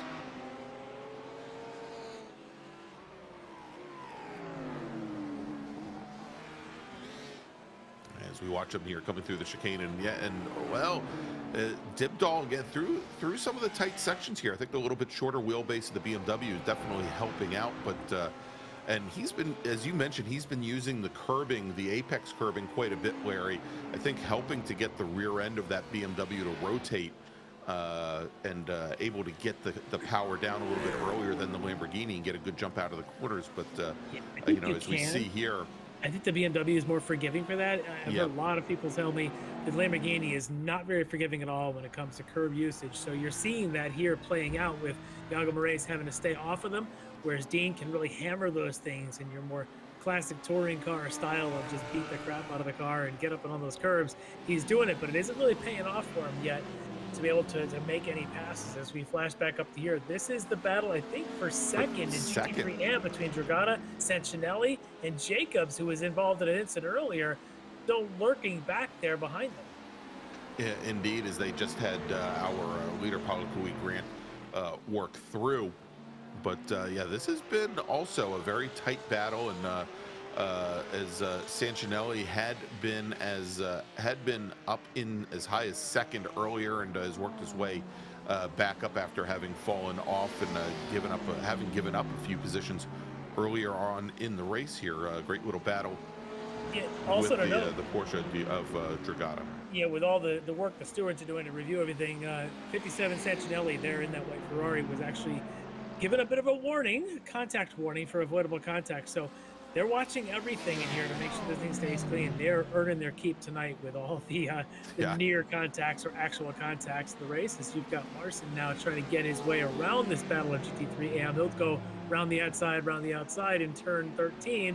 Now he'll just go between, under, up. That's scary up, stuff. over, around, through the woods. To grandmother's house we go. But we'll see. Yeah, I mean, there's not much he can do. These are cars that are in a battle for position. They're not under any obligation, to just pull aside and let him go. And the confines are very tight there. And so, we saw where Larson had made out very well with traffic earlier, but he has now fallen almost 8 seconds off of, actually closer to 8.5 seconds now off of Paulo Cui Grant. That outlap for him really. That did hurt him quite a bit, set him back a little with over tires. But as we've seen, though, we've seen ebbs and flows of 3 seconds each way between Grant and Larson as they were closer battles before the pit stops. I'm not going to say this thing's over by any stretch. 8 seconds is certainly achievable the way this race has been flowing. But watching these guys now is that 118 at Dragata, that is Leonardo, staying ahead of Edgar. And this is one heck of a battle. And Jacobs is going to keep them both honest in the Mercedes, as we've got Porsche, Ferrari, Mercedes now all battling in a parity race of the three of them. Yeah, indeed. And he's made up a lot of ground just in the last lap and a half as we jump back to the battle for 4th in Pro. And it's pretty much exactly, Larry, like we've seen since lap 1. It has been this way for a while. 2, actually. They're losing pace to Jennifer McDonald, who's now almost 6 seconds out of the lead. She's 8 seconds ahead of these guys. They're battling, beating each other up while she's just putting her head down. She's just clicking off laps. She's got about 5 seconds to Schwenke and Dam up the road. So I mean, at the moment, I think all she has to really concern herself with, for the most part, is some of the GTP traffic coming through and some of the much slower GT3 traffic. Yeah, so another ruling just noted here. Jeff Jacobs deemed responsible for the incident, the contact between he and the number 77 of Bruno Bellny, and he will be given a 10-second post-race penalty. And that is Jeff Jacobs, our pre-race interview, and also one of the admins for this series. So not immune to the penalties when responsibility needs to be doled out. Also want to take a look at the off tracks we were talking about earlier. We think somewhere around 26th you would need to come in for a drive-through. I haven't noticed anybody coming in for a drive-through yet, but our unofficial counter has some pretty high numbers right now. Yes, it does. For some critical drivers like Travis Schwenke and Mike Dam. In my view, again, it's unofficial, they're over 30 on that count. So yeah, well, and I'm showing Schwenke over 40. Yeah, so I was being nice. I'm showing 40 for him, and Yago Murray is also over 40. So should there be penalties doled in the next 15 minutes, it could affect the outcome. Jennifer McDonald really doing a great job. She is well down below any sort of limit. She might be in a great position if the three around her all get penalties. Yeah, and frankly, we were talking about Austin Knight and Austin Knight has, after a 6-minute pit stop, rejoined the fray. Currently running 5th in GTP. There's Austin with only, according to our count, 7 incident points. Where I'm showing Pichette and I'm showing Larson. Pichette at 40. I'm showing both Marlon Jones and Grant at 30 and 31 respectively. So you never know if there are some adjustments. Austin Knight might find himself up in the top 3. As we. I was going to say another one to keep an eye on, I guess, between this battle of see if anybody's going to be potentially penalized, Dibdall and Moraes.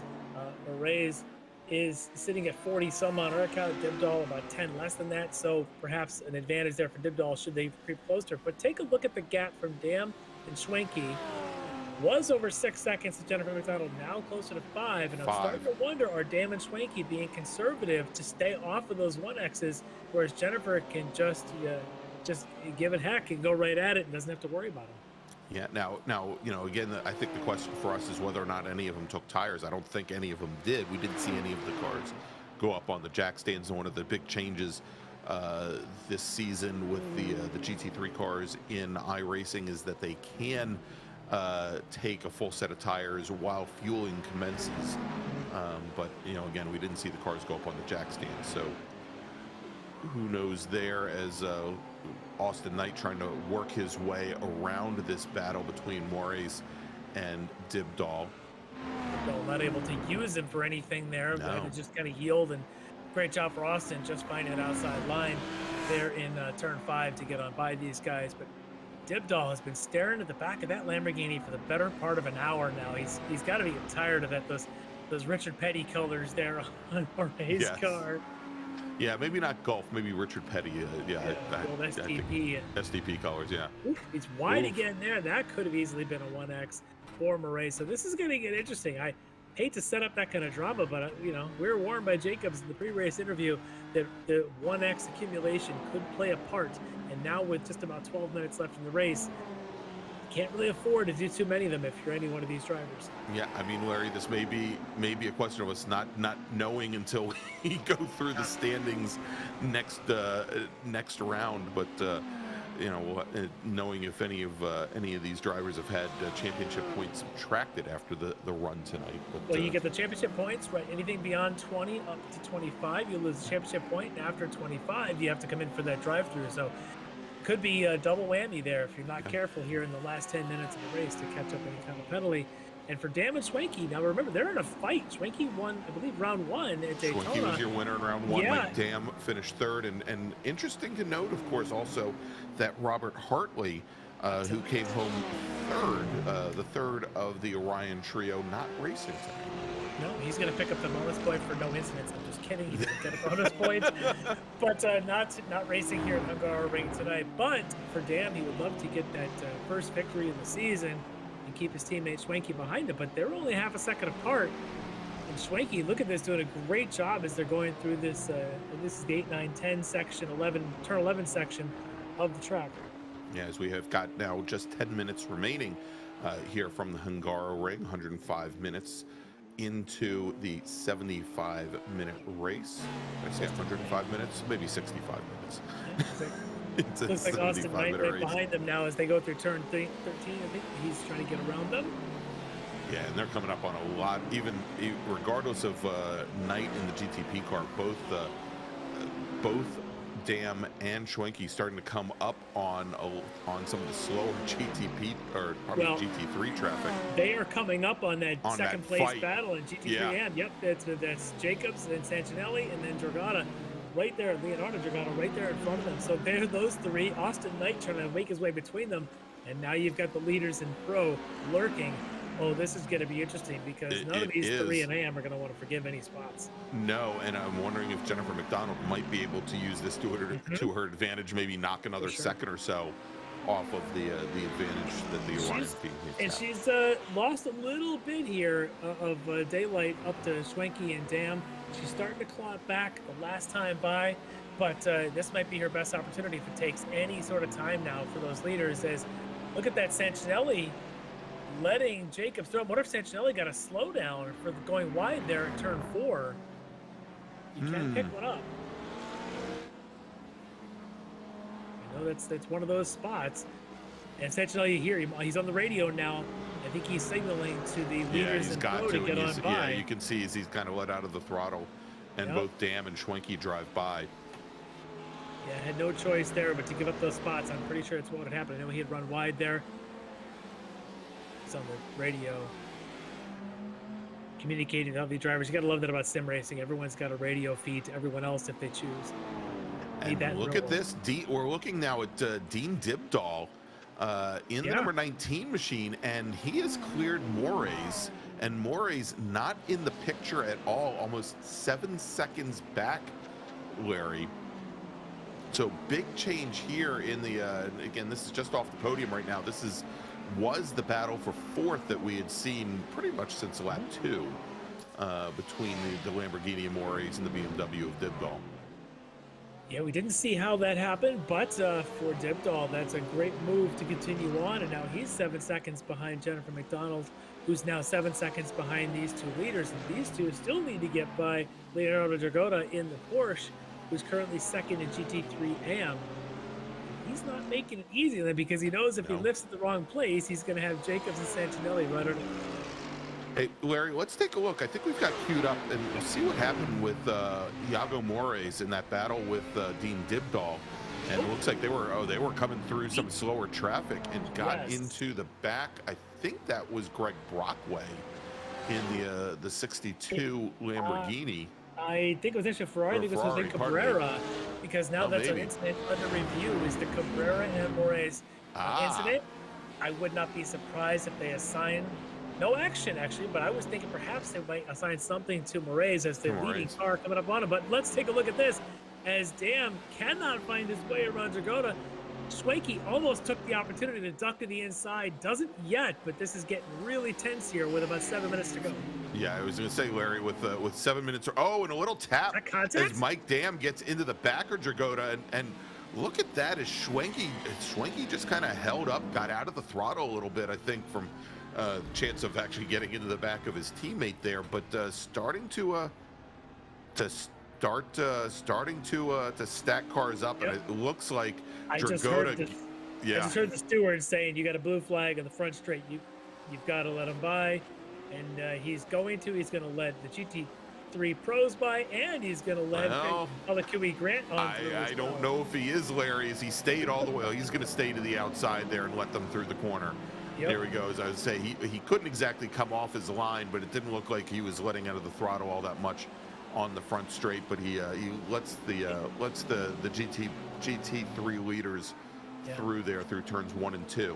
Not bad, though. What he was able to do was to let all three. He had the GTP leader, he had the GT3 Pro leaders, let them on by, took a wide line of 1, did not give up the position to Jeff Jacobs or Edgar Sancinelli behind him. So for Dragota, managed to hold ground to where he was starting this whole exchange.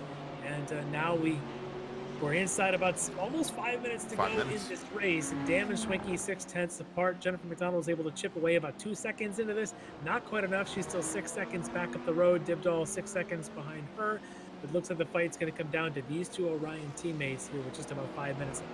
Yeah, indeed. And if Jennifer McDonald was able to get close, she'd have to find her way through the same line of traffic that Dam and Schwenke just fought through, but they now have some open ground here as our second place runner overall, Shane Larson, now gets around Dragota and Jacobs, and Jacobs now is starting to put a little bit of heat on the back of this Porsche. And it does look like the Mercedes, perhaps the better handling car, as he comes right underneath the Porsche. Yeah. Dragota not able to get the nose of the Porsche down to the apex in time, and now Jeff Jacobs is going to take over second place in GT3 AM. Move Dragota back into third, and Sancinelli is going to stay where he is there. You can see about 5 car lengths back in fourth. I wonder if the Mercedes is a little bit better tire under him right now at this late stage of the race. It didn't look like the grip there for Dragota was helping him at all going into that turn 14, really pushed the car through. But for Jeff Jacobs, he's able to glide on through and pick up that spot. But remember, Jacobs has a 10-second post-race penalty coming his way. So Dragota might get that spot back if Jacobs is still within 10 seconds. We hear about this all the time in F1 when they hand out post-race penalties. It's the same thing here. You're racing against the clock. As the 119, the other Dragota, letting our leaders in GT3 Pro on by. Lucas Dragota. And Lucas currently running 9th in the AM in the number 118 machine. So for Schwenke, he really, and like we've now got the graphic of the unofficial off tracks adding up for there we go. Thank you, guys. Thank That's you. what we're talking about. You kept wondering, what are they talking about? Well, that's the off tracks. Again, unofficial. This is, let the stewards decide what they do. But essentially, it's a measure of how many times you exceed track limits. And typically, you get away with them. If you cut the course or you have a significant advantage, iRacing will throw a real-time time penalty to you and make you slow down the next corner and give that back up. But for these 1Xs, it just adds them up. It's just like, little check marks, and you get too many check marks, and suddenly the teacher puts you in the corner, and that may be happening here very soon. Yes. As Marlon Jones now wants to get by the leaders in GT3 Pro. And here he goes, Jones coming deep down the inside, and he'll get that done. Jones currently running 4th in GTP. Just waiting what's going on here, because now it looks like Dragota on Dragota is they're getting. Yeah, we had Lucas Dragota pulling off to driver's right to let the other Dragota, that's Leonardo, by. And of course, Jacob maybe running a little interference to try and hold up Jeff Jacobs a little bit. Didn't do the job there. As Jacobs now perhaps even opens up his advantage just a little bit, currently at a little bit more than half a second.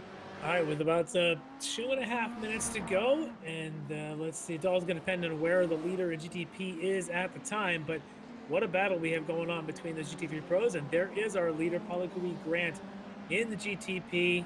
The Fur Affinity car, Larry. Remember, He's probably Fur got Affinity. 2 more laps in him at $1.50 a lap. That should put us right about. Did he get the white flag? He may have. He may. Let's see. With white flag is in the air. All All right, so that means he's on his last lap. He's got about a 12-second lead on Shane Larson. Tom Pichette in third, about 48 seconds back. But this means should be a lap plus remaining for Dam and Schwenke, who are just about to start their white flag lap.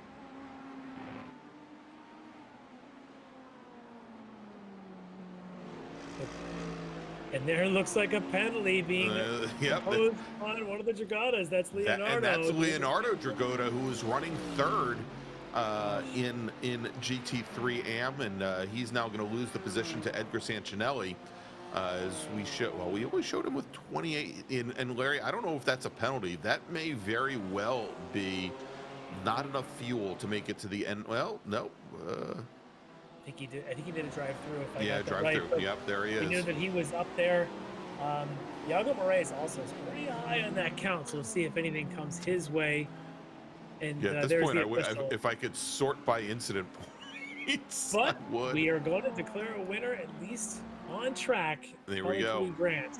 Yeah, as he comes around the final corner here, and Palakui Grant on lap number 49 takes, or lap number 48, takes the win here at the Hungaroring for round number 2 of the Extreme Motorsports Ricmotech World Challenge. We'll take a look now here at this battle in GT3 Pro, as we now have just a couple more turn complexes here, as both Mike Dam and also Travis Schwenke come into the final turn complex. They're going to have that real tight left-hand hairpin. They'll work their way up. There it is, uphill. It flattens out, and then they've got the final right-hand corner coming onto the front straight. Mike Dam with a 3, maybe 4 car length advantage now over Travis Schwenke. He's going to take the win in GT3 Pro. Travis Schwenke will come home in second. And as we jump over now, Dre Divock here currently leading the way, and hasn't gotten a lot of camera time, Larry, here from us this evening. But Dre's run a very quiet race here. Separated himself out from the rest of the AM category fairly early, and has just been masterful with traffic. And you can see here on his last circuit of the Hungaroring, not a lot of traffic to deal with here, actually, probably because he's already taken the checkered flag. So Dre Divock is going to be your winner in GT3 AM. So let's take a look at the final standings here, the final podiums. Palakui Grant taking the win in GTP with Shane Larson. Our coming in second, Tom Pichette comes home in third. In GT3 AM, it's Dre Divock with Jeff Jacobs finishing second, Edgar Sancinelli third, and then in GT3 Pro, Mike Dam, Travis Schwenke, and Jennifer McDonald, your top 3. So Larry, let's do this. Let's take a quick break and thank some of our sponsors. When we come back, we'll have interviews here with some of our podium finishers from the Hungaroring, where you've just seen round number 2 of the Extreme Motorsports Ricmotech World Challenge presented by Performa Texas Elite Graphics, and we'll be right back.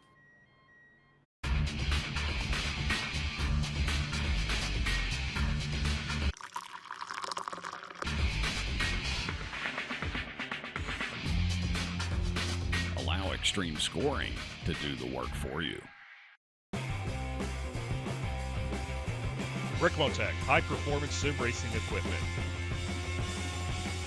Whether you're just looking to have fun, train for race day, or become a serious esports competitor, Ricmotech has you covered. Hundreds of name-brand parts. Support from experts that love sim racing. Trusted by the pros. There's only one place to go, Ricmotech.com.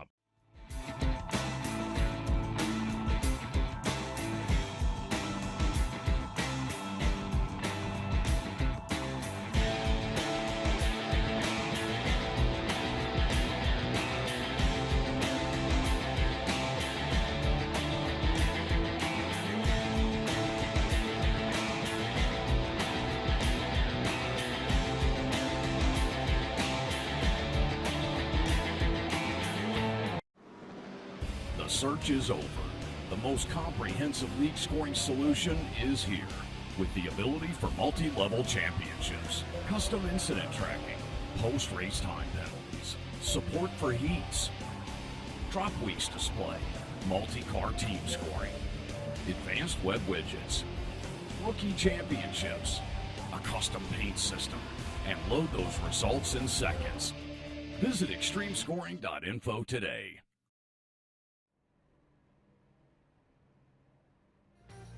And welcome back to the Hungaroring, where you've just seen round number 2 of the Extreme Motorsports Ricmotech World Challenge presented by Performa Texas Elite Graphics. I'm Greg Ginsberg along with Larry Lefty McLeod, and congratulations to our winners tonight. Palakui Grant bouncing back from adversity, taking the win here at the Hungaroring for Affinity Racing. That's his second win in a row. Shane Larson coming home in second. Tom Pichette rounds out the podium in GTP, and then in GT3 Pro, Mike Dam takes the win this round. Travis Schwenke comes home in second. Jennifer McDonald from BTL Motorsports rounds out the top 3, and then in AM, Dre Divock takes the win for the wrong stuff. Jeff Jacobs, who we spoke to a little bit earlier, he shows second on the podium there. But he does have a 10-second penalty coming his way.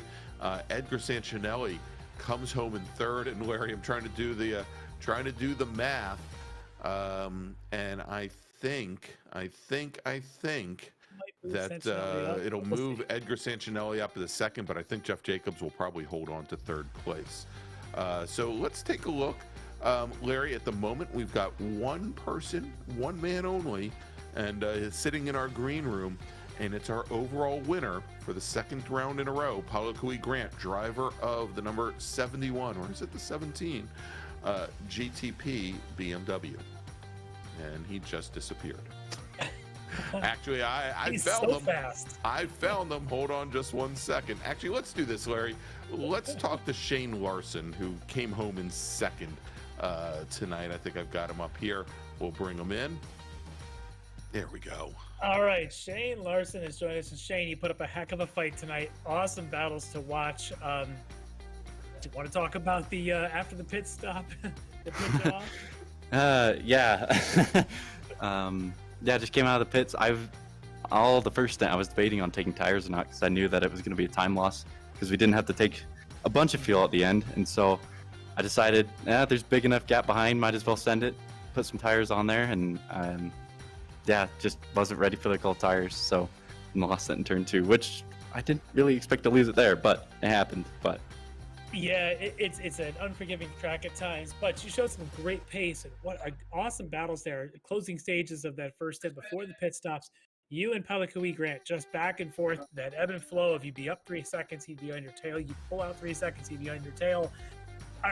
Can you watch your mirror at that point, or you just have to absorb all the GT3s in front of you like you're dodging them? I know. I just kind of go by the words of Sam Bird and just keep eyes front, and just, you can't race behind you because it's behind you. You just got to go with whatever's happening in front of you, and if he gets around and he's next to you, then there he is. But otherwise, you just got to do your own race and focus in.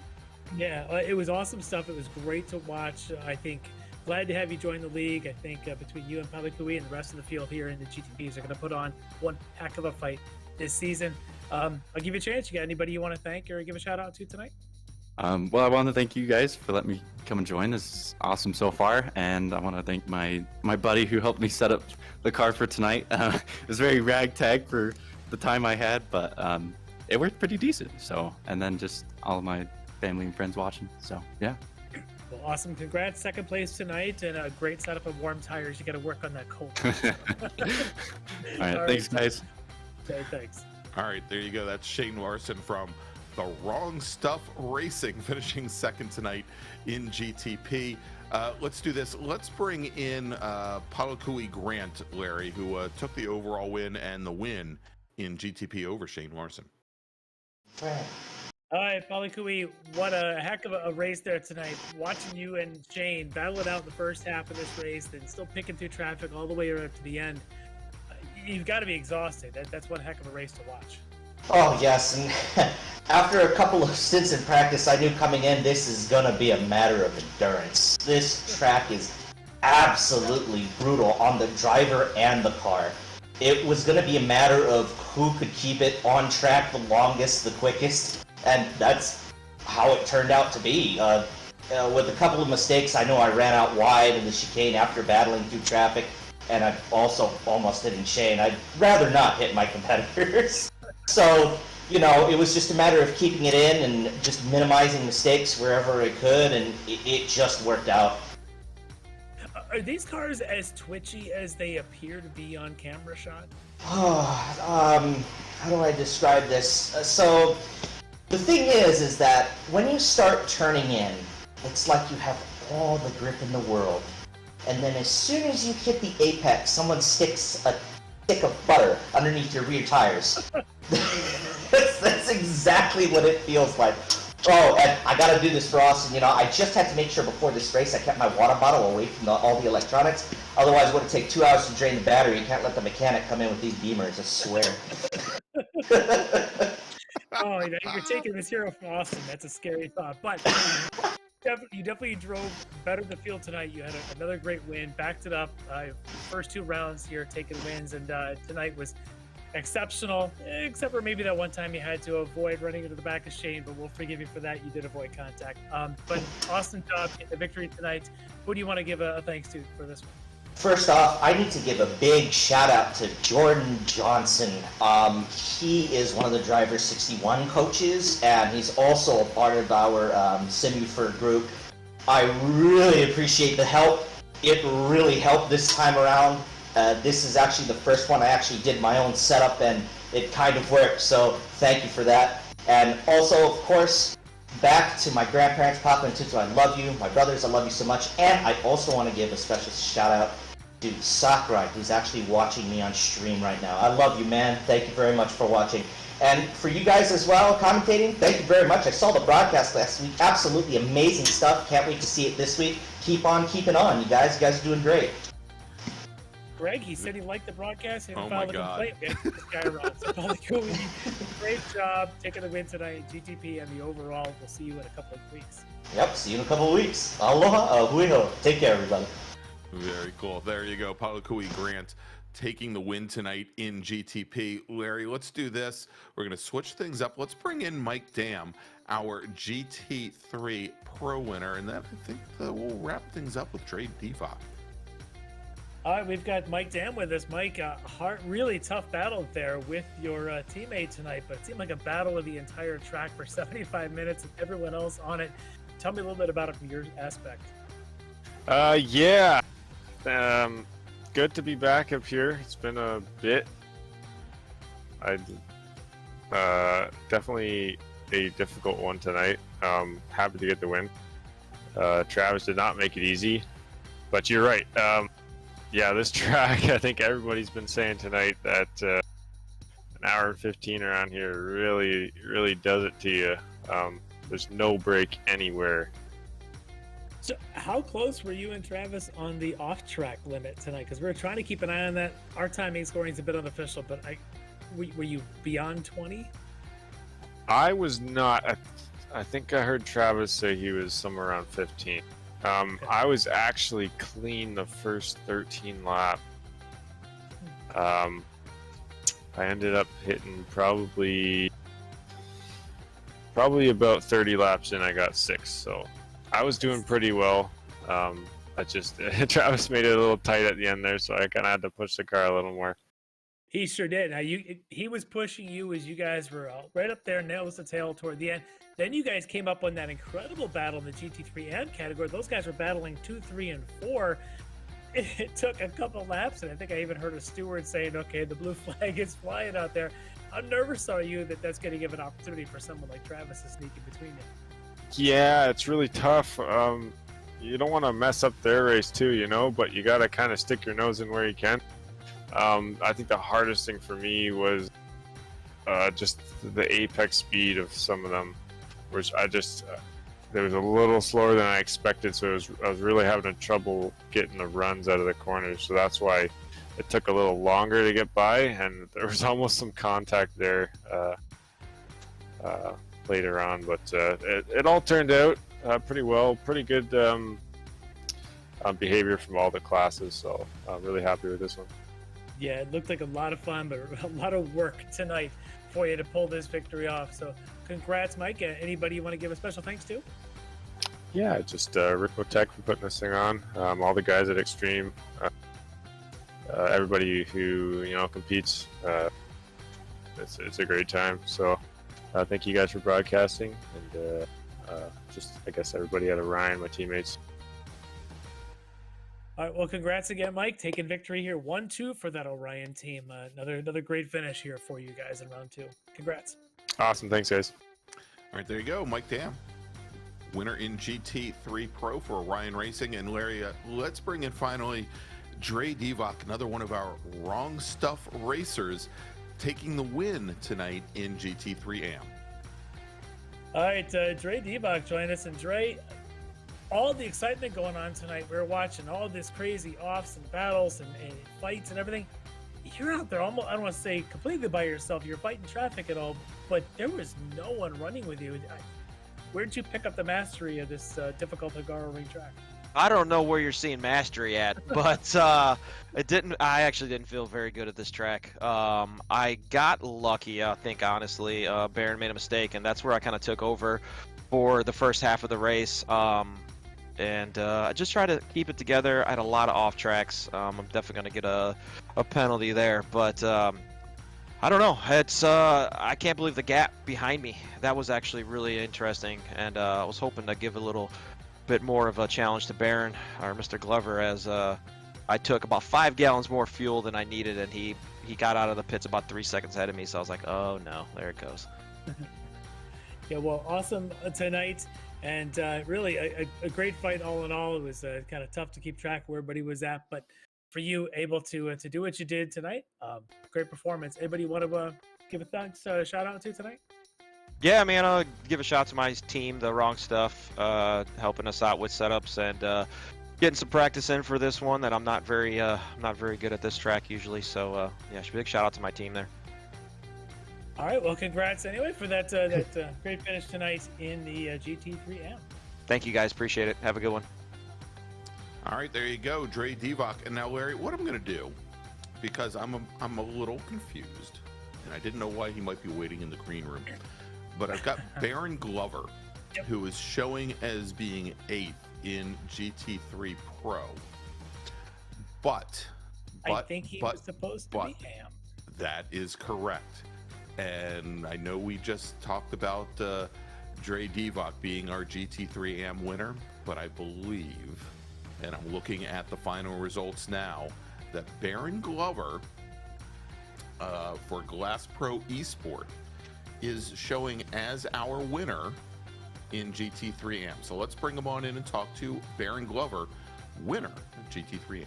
Hi, Baron. We're going to first apologize. When you go back and watch this, we kind of ignored you. We had you listed as a GT3 Pro, but you're the winner tonight in GT3 AM, aren't you?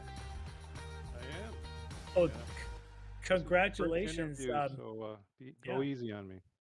I do see in your bio here that you're a prior SCCA road racer. We won't hold that against you because Greg Ginsburg is as well, but we're all SCCA folks. It's a good time. But tonight, great run there to come out with a victorious here in the AM category at Hungaroring. How difficult is it to try and stay clean at this track in the 75 minutes of madness? I know this track pretty well from previous leagues and previous seasons, so I know where my trouble spots are, and I just try to work around that. I guess some of the guys might have been struggling. I don't know. I saw some purple text up there, but my main strategy was just try to get into the middle of the race, save my tires, and then catch whoever I could after the fuel stop. Well, did an awesome job in keeping that nose clean. Sometimes that's the most important thing, but I think that prior track knowledge, this is a tough place to find a lot of speed consistently for 75 minutes and 40 some odd laps without making a whole lot of mistakes. And for you tonight, that brings home victory in AM. So congrats on that. And anybody you want to give a thanks to might have helped you along the way? As usual, my wife. She's very supportive of my sim racing career, as she was my real racing career. So shout out to my wife, Karen. Well, awesome. Exactly. You can't do it without the wife helping you out. And for tonight, she can help you celebrate here victory at the Hungaroring for you, Baron. So congrats on that. Thank you, guys. Great job, I'm sure. All right, there you go. Baron Glover, winner tonight in GT3 AM, driver of the number 13 Glass Pro Esport Ferrari. And again, apologies to Baron, and also apologies to Dre there. And we'll have those graphics fixed up certainly when we get to round number 3, which is in 2 weeks.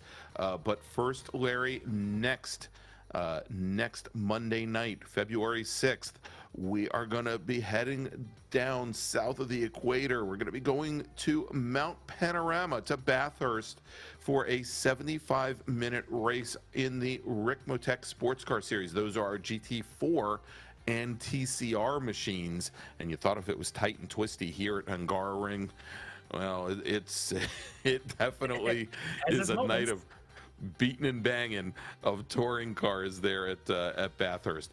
In 2 weeks, that's February 13th, the World Challenge returns. We're going to be at beautiful Watkins Glen International for our first of 2 90-minute outings here in season number 6. Want you to join us then. And then it's showing as TBA, but May 1st, the Classic Sprint Series, our Mazda MX-5 Cup, and I believe now our GR86 Cup cars will all be competing in a brand new season. Can't tell you where yet, but definitely join us. Mark your calendars, May 1st at 8 p.m. Eastern Time. So for Larry Lefty McLeod, for the two Johns, Jonathan Grabowski and John Robertson, I'm Greg Ginsburg, and we'll see you next Monday night from Mount Panorama. Have a great week, everybody. Ricmotech, high-performance sim racing equipment. There's only one place to go, ricmotech.com.